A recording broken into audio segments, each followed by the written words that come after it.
کی جنگ ہوئی، پھر پلاسی میں سراج الدولہ نے اپنی عظیم قربانی کو دی، پھر شہید احمد سعید بریلی کی قربانی، اس سے لوگوں کو حوصلہ ملا، تو 47 میں ہم کو آزادی ملی۔ تو اگر ہم یہ کہیں گے کہ نہیں صرف 1920 سے ہی ہم دیکھیں گے ملک کی آزادی کی جو جہد ہوئی، ہمارے عظیم مجاہدین نے قربانی دی، یقیناً انہوں نے قربانی دی، اس کے کوئی انکار نہیں کر سکتا، مگر کیا ہم بھول جائیں گے سراج الدولہ کی قربانی کو؟ کیا ہم بھول جائیں گے بکسر کی جنگ میں جو لوگ شہید ہوئے؟ کہ ہم بھول جائیں گے روہیلا کی جو جنگ ہوئی تھی؟ گرفتار کر کے مولوی علاء الدین کو کالا پانی لے کر گئے، تو پہلا کالا پانی انڈمان میں جو شخص گیا وہ حیدرآبادی تھا۔ 30 سال مولوی علاء الدین رحمت اللہ علیہ کالا پانی کی سزا کاٹے، وہیں پر ان کا انتقال ہو گیا۔ انگریز کمانڈر لارڈ رابرٹس لکھتا ہے کہ چاندنی چوک شہر خاموشہ نظر آ رہا تھا، لاشیں تھی وہاں پر زیادہ تر مسلمانوں کی، تو گدھ اتنے مسلمانوں کی لاشوں کو کھا کر اڑ نہیں سکتے تھے، کتے کھا کر چل نہیں سکتے تھے، اتنی مسلمانوں کی لاشیں وہاں پر تھی۔ یہ تاریخی حقیقت ہے، اس سے کوئی انکار نہیں کر سکتا۔ یہ تھے احمد اللہ۔ یہ بھارت سے محبت نہیں تھی تو کیا تھا کہ شیخ الہند محمود الحسن کو مکہ گئے، شریف المکہ نے دھوکہ دیا تو وہاں سے گرفتار کر لیے، وہاں سے گرفتار کر کے جدہ لائے، جدہ سے کشتی میں بٹھا کر الیگزینڈریا لے کر گئے، الیگزینڈریا سے قاہرہ، پھر قاہرہ سے مالٹا لے کر گئے شیخ الہند کو۔ 3 سال شیخ الہند کو مالٹا کی جیل میں رکھا۔ جو مسلمانوں سے نفرت کرتے ان کو آئینہ دکھا رہا ہوں، جا کے تاریخ پڑھو، ہسٹری پڑھو، تمہارے دل و دماغ میں 70 سال سے مسلمانوں کے تعلق سے نفرت بھر دی گئی ہے کہ جھانسی کی رانی کے ساتھ فوج کا انچارج خدا بخش، آرٹلری توپ خانے کا انچارج غلام غوث خان، اور یہ لوگ 4 جون کو شہید ہوئے جھانسی کے قلعے کو کا تحفظ کرتے۔ اور کون ان کے خلاف غداری کیا؟ انگریزوں کے ساتھ کون تھے؟ یہ گوالیر کے سندھیاس تھے جنہوں نے جھانسی کی رانی سے لڑائی لڑنے آئے تھے۔ ایودھیا کو 6 دسمبر کو کیا ہوا ساری دنیا جانتی ہے، اور پھر پچھلے سال اگست میں کیا ہوا دنیا جانتی ہے، مگر کیا وہ لوگ بولیں گے اس بات کو کہ جب بہادر شاہ ظفر کی قیادت میں انگریزوں کے خلاف جہاد کا فتویٰ ہوا دیا گیا اور انگریزوں کے خلاف جنگ لڑی گئی، تو اسی ایودھیا میں مولانا امیر علی اور ہنومان گری کے رام چرن داس نے مل کر مقابلہ کیا، اور ان کو ایک املی کے جھاڑ پر کبیر ٹیلا ایک جگہ وہاں پر ان کو پھانسی پر لٹکا دیا گیا۔ یہ بھی تو حقیقت ہے، مگر اس کے بارے میں کوئی نہیں بولتا، اس کے بارے میں کوئی ذکر نہیں کرتا۔ یہ جلسہ اس لیے منعقد کیا گیا ہے کہ ہم ہمارے بزرگوں کی محنت اور قربانیوں کا جشن منائیں۔ یہ جلسہ اس لیے منعقد کیا گیا ہے کہ جو ہمارے وطن عزیز میں جاہل لوگ ہیں، جن کے دل و دماغ میں مسلمانوں کے تعلق سے نفرت بھری ہے، ہم ان کو ایک آئینہ دکھانا چاہتے تھے اور یہ بتانا چاہ رہے ہیں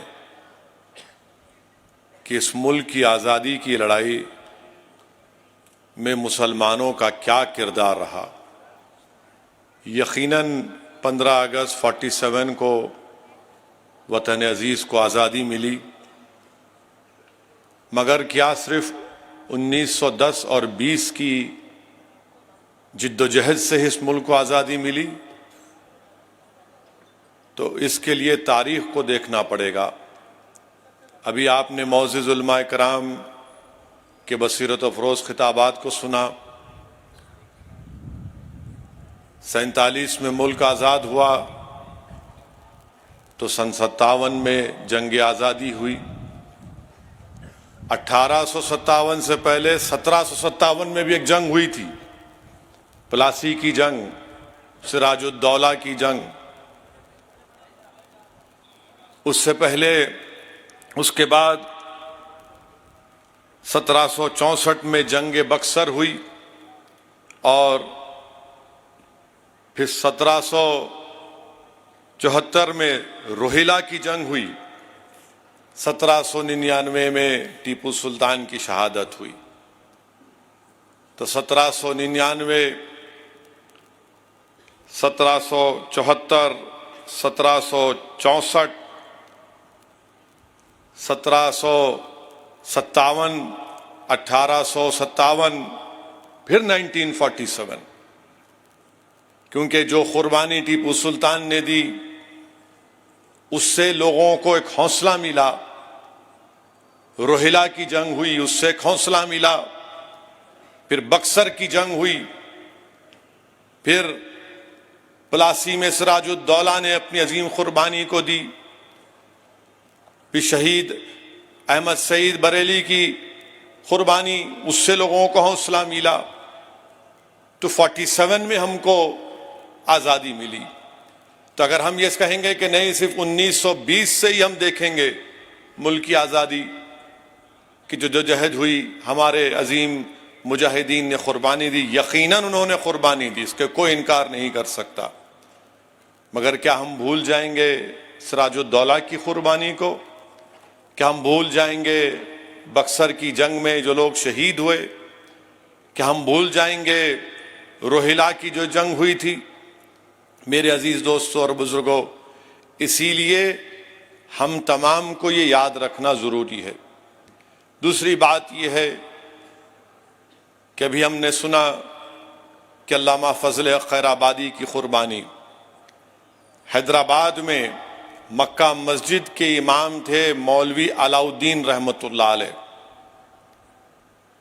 چیمہ خان کو اورنگ آباد سے پکڑ کر انگریزوں نے لایا تھا، کیونکہ چیمہ خان نے کہا کہ میں انگریزوں کا ساتھ نہیں دوں گا، اس کے خلاف مولوی علاء الدین رحمۃ اللہ علیہ مکہ مسجد میں جہاد کے اوپر خطبہ دیا، اور وہاں سے جلوس نکلا ترے باز خان کے ساتھ، جو موجودہ وومنس کالج ہے، ریزیڈنسی، انگریزوں کی ریزیڈنسی تھی، وہاں پر ایک بہترین احتجاج ہوا، گولیاں چلیں، مولوی اسماعیل رحمۃ اللہ علیہ زخمی ہوئے، گرفتار کر کے مولوی علاء الدین کو کالا پانی لے کر گئے۔ تو پہلا کالا پانی انڈمان میں جو شخص گیا وہ حیدرآبادی تھا۔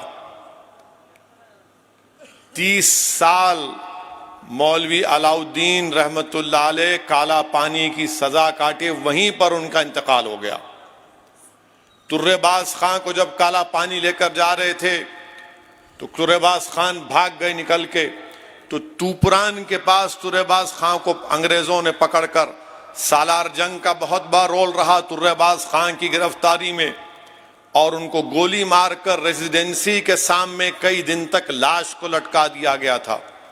تو اسی لیے حیدرآباد میں بولتے بڑا ترم خاں بن رہا۔ ہاں، ہم بڑے ترم خان ہیں۔ میرے عزیز دوستوں اور بزرگوں، یہ قربانی کو یاد رکھنا ضروری ہے۔ وہیں پر ہم نے سنا مولانا فضل خیر آبادی، تو ہم کو سید احمد اللہ شاہ مدراسی کی قربانی کو بھی یاد رکھنا پڑے گا۔ یہ مدراس کے تھے، جنوبی ہندوستان کے تھے، مگر جب یہاں سے نکلے تو شمالی ہند میں انہوں نے طوفان مچا دیا، اور یہ لوگ متقی پرہیزگار لوگ تھے۔ کتابوں میں آیا کہ سید احمد اللہ شاہ رحمۃ اللہ علیہ جب اپنے پیر و مرشد حضرت مہراب شاہ قلندری قادری سے خلافت لیے، قادری سلسلے میں، تو آپ کے پیر و مرشد نے آپ سے عہد لیا۔ ہمارے جرنلسٹ کے لیے کہہ رہا ہوں، عہد کے معنی وچن لیا کہ تم ملک، انگریزوں کو ملک سے خالی کراؤ گے۔ تو ان کے پیر نے ان کو اپنی خلافت دی قادری سلسلے کی، اور کہا کہ احمد اللہ تم مجھ سے عہد کرو، وچن دو کہ تم ملک کو انگریزوں سے آزاد کرواؤ گے۔ یہ تھے احمد اللہ۔ اور لکھنؤ میں جنگ ہوئی، روہیلا میں جنگ ہوئی، ہر جگہ احمد اللہ نظر آتے تھے۔ کوئی آرمی کے نہیں تھے، کوئی مگر دماغ اتنا تیز تھا سید احمد اللہ شاہ کا کہ انگریز پریشان رہتے تھے۔ اور ان کو دھوکہ دے کر ایک زمیندار نے، کیونکہ سید احمد اللہ رحمت اللہ علیہ پر 50,000 چاندی کا انعام رکھا گیا، تو ایک زمیندار نے دھوکہ دے کر ان کو بلایا، ان کو گولیوں سے ان کا جسم کو چھنی کیا، اور ان کے کٹے ہوئے سر کو کلکٹر کے پاس جا کر کہا کہ دیکھو یہ احمد اللہ کا سر ہے، 50,000 چاندی اس کو ملی. تو اس کو کوئی نہیں بھلا سکتا. اور اگر یہ میں بولیں گے ہمارے لوگ جو مسلمانوں کی قربانی سے ناواقف ہیں, دشمنی کرتے ہیں, ان سے میں کہوں گا کہ انڈین میوٹینی نامی ایک کتاب ہے, انگریز مورخ میلسن نے 30 سال اس کتاب پر کام کر کے کہا کہ احمد اللہ شاہ کی طرح لڑنے والا ہم نے نہیں دیکھا تھا.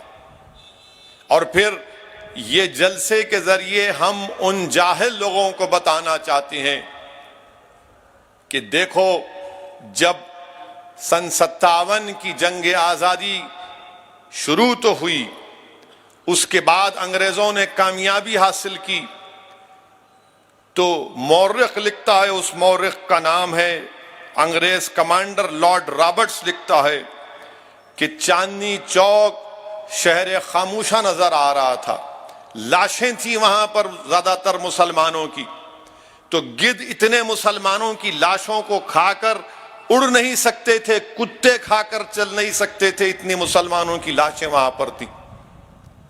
یہ تاریخی حقیقت ہے, اس سے کوئی انکار نہیں کر سکتا. پھر مولانا حسن فاروقی نے